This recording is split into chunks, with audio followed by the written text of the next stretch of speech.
Hello everyone, ఈరోజు day వచ్చేసి 7th March. Let's start work on trading. ఈరోజు trade reason వచ్చేసి fixed candle intraday momentum strategy.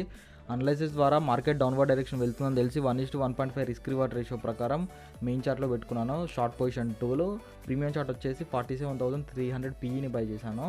చూద్దాం రెండు టార్గెట్ అనేది హిట్ అవుతా లేదా. ప్లీజ్ లైక్ చేయండి. ఇలా ట్రేడ్ చేస్తూ మీరు మంత్ ఎండ్లో ప్రాఫిట్స్ గెయిన్ చేసుకునే ఇంట్రెస్ట్ మీకు ఉంటే మనం Monday to Friday evening online class live batch అనేది స్టార్ట్ చేస్తున్నాము. 1 month కోర్స్ డ్యూరేషన్ ఉంటుంది. ఒకవేళ ఇంట్రెస్ట్ ఉంటే స్క్రీన్ మీద వాట్సాప్ నెంబర్ ఉంది, టెక్స్ట్ చేయండి. మా టీం వాళ్ళు మీకు కాల్ చేసి కోర్సులో ఏమేమి నేర్పిస్తారని క్లియర్గా చెప్తారు. ఒక ఇంట్రెస్ట్ ఉంటే as soon as possible 555 pay చేసుకొని సీట్ అనేది ఎన్రోల్మెంట్ అనేది చేసుకొని లేట్ చేస్తే మళ్ళీ నెక్స్ట్ బ్యాచెస్కి యాడ్ అవ్వాల్సిన పరిస్థితి వస్తుంది. ఇక్కడ చూస్తే నేను ఇక్కడ 50% టార్గెట్ అనేది హిట్ అయిన తర్వాత ఎస్ఎల్ని బ్రేక్ అయిన దగ్గర మూవ్ చేద్దాం అనుకుంటాను రిస్క్ మేనేజ్మెంట్లో. కానీ ఇక్కడ ఈరోజు మార్కెట్ అనేది కొంచెం కన్సల్టేషన్లో ఉంది, అందుకనే వీలైనంత లోపు ఎగ్జిట్ అయిపోవడానికి ఛాన్సెస్ చూస్తున్నాను. ఎందుకంటే మనం మూమెంటమ్ స్ట్రాటజీలో 10 to 15 minutes కంటే ఎక్కువ హోల్డ్ అనేది చేయము. ఇంకా ఎక్కువసేపు హోల్డ్ చేసినా కూడా మన ప్రీమియం డిపెండ్ అవుద్ది. నేను బ్రేక్ ఏమైనా ఎగ్జిట్ అయిపోయాను. కానీ థ్యాంక్ యూ.